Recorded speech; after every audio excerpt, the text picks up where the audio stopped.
নমস্কার সকলকে, আমার ইউটিউব চ্যানেলে আপনাদের সকলকে স্বাগত জানাচ্ছি। আপনারা কেমন আছেন? নিশ্চয়ই খুব ভালো আছেন। আপনাদের সকলকে শুভ নববর্ষের অ্যাডভান্স শুভেচ্ছা জানাচ্ছি। তো আজকে আমি স্বনির্ভর দলেরই অন্য আরেকটা বিষয় নিয়ে আপনাদের সামনে হাজির হয়েছি। তো শুরু করার আগে একটা কথা বলে দিই যে যারা এখনও পর্যন্ত আমার চ্যানেলটিকে সাবস্ক্রাইব করেননি তারা আমার চ্যানেলটিকে সাবস্ক্রাইব করে আমার পাশে থাকবেন। তো আজকে আমি আমার যেটা শুরু করব, যে বিষয়টা, সেটা তাহলে শুরু করছি। আজকে যেটা বলবো সেটা হচ্ছে সংঘ সমবায়ের সাব কমিটি গঠন। তো সাব কমিটি গঠন আমরা আপাতত বলবো যে সংঘ সমবায়ের কাজকর্ম সুবিধার জন্য যে সাব কমিটি গঠন করা। সাব কমিটি কেন গঠন করব সেটা নিয়েও আগে একটু বলে দিই যে সাব কমিটি হচ্ছে এমনই যে কাজকর্ম, সংঘ সমবায়ের প্রচুর কাজ থাকে, তো সেই কাজের দায়িত্বগুলো কিছু কিছু কাজ আমরা কয়েকজনকে ভাগ করে দেবো আর কি। সেই কাজের ভাগ করে দেওয়াটাই হচ্ছে যে আমার সাব কমিটি। যে আমরা ছোট ছোট কমিটিতে যদি ভাগ করি, যে সঙ্গের যে বিওডি মেম্বাররা রয়েছেন সেই বিওডি মেম্বাররা সবাই তো সব কাজ করে, তো যদি দায়িত্বটা ভাগ করে দেওয়া যায় যে অমুক দিদি এই কাজটা করবেন, তাহলে সেটা ভালো হয় কি না? যে আমার দায়িত্বে যেটা থাকবে সেটা আমরা ভালো করেই করব। সেই জন্য আর কি ছোট্ট ছোট কমিটি করে সেটা হচ্ছে কিছু কিছু মহিলাকে সেই দায়িত্ব ভাগ করে দেওয়া। যেমন রেজুলেশন হয় এখানে, সেই রকমই মিটিং নাম্বার 1 দেখতেই পাচ্ছেন, যেখানে মিটিং নাম্বার 1 তারিখ দেখলে, তারপরে হচ্ছে সংঘ অফিস, এবার উপস্থিত সদস্য স্বাক্ষর, এখানে হচ্ছে স্বাক্ষর হবে। বা যদি মনে করেন যে এখানটায় উপস্থিত সদস্যদের নাম, তাহলেও হবে, যে নাম যদি দেওয়া হয়। এবার আজকের আলোচনা সাব কমিটি গঠন করা। আজকে সকলের সম্মতি নিয়ে মতিয়ারা বিবিকে সভানেত্রীর স্থান দেওয়া হলো। তিনি সকলকে নমস্কার জানিয়ে সকলের কুশল সমাচার নিয়ে সবার কাজ শুরু করলেন। আজকের বিশেষ আলোচনা হলো যে আমাদের সংঘ সমবায়ের কাজকর্মের সুবিধার জন্য কোনো সাব কমিটি গঠন এই পর্যন্ত করিনি, তাই আজ আমরা সবাই মিলে সাব কমিটি গঠন করলাম, মানে করছি। আমাদের বিওডি মেম্বার থেকেই আমরা কাজকর্মের সুবিধার জন্য 4 জন সদস্য সামাজিক কাজের জন্য নিযুক্ত হলাম।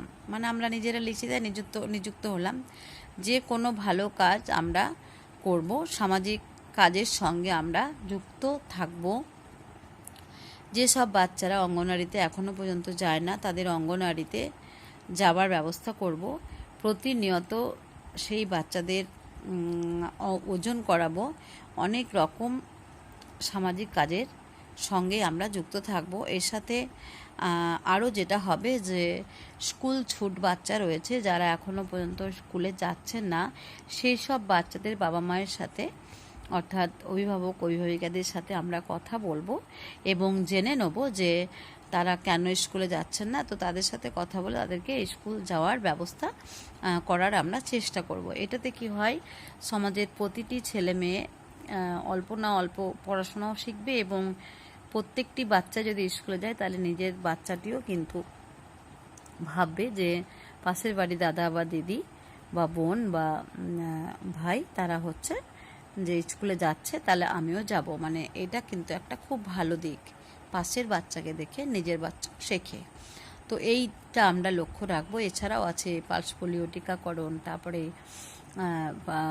আমাদের পাড়াতে রাস্তাঘাট পরিষ্কার আছে কি না, রাস্তার যে লাইট পোস্ট, সেটা পোস্ট লাইট সেটা হচ্ছে যে জ্বলছে কি না, ল্যাম্প মানে পোলের মধ্যে যে লাইটগুলো দেওয়া হয় আর কি, সেগুলো ঠিক জ্বলছে কি না, এগুলো কিন্তু আমাদেরকে লক্ষ্য রাখতে হবে। তাহলে এই হচ্ছে আমাদের সাব কমিটির কাজ। এগুলো আমরা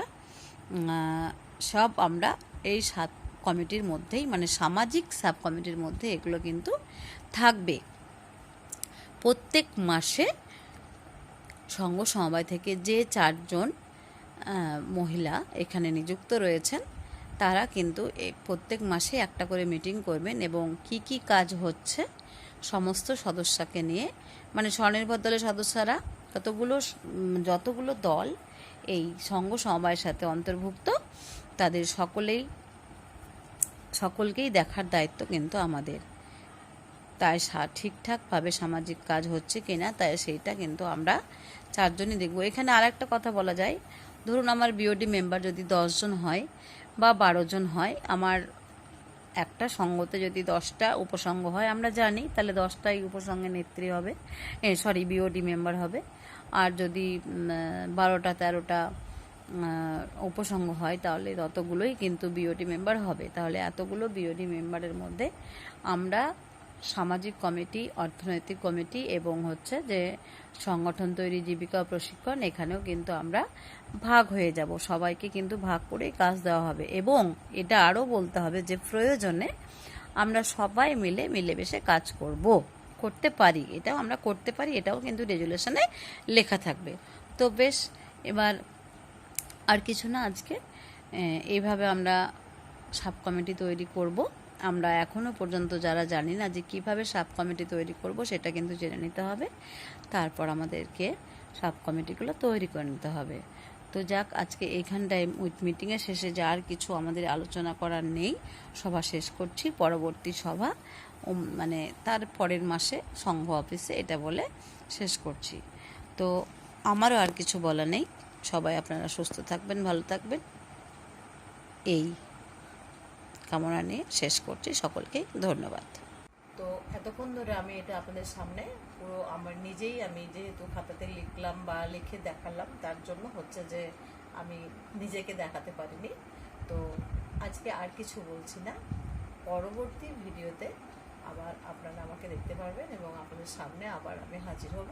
তো সকলেই সুস্থ থাকুন, ভালো থাকুন, সকলকেই ধন্যবাদ জানিয়ে শেষ করছি।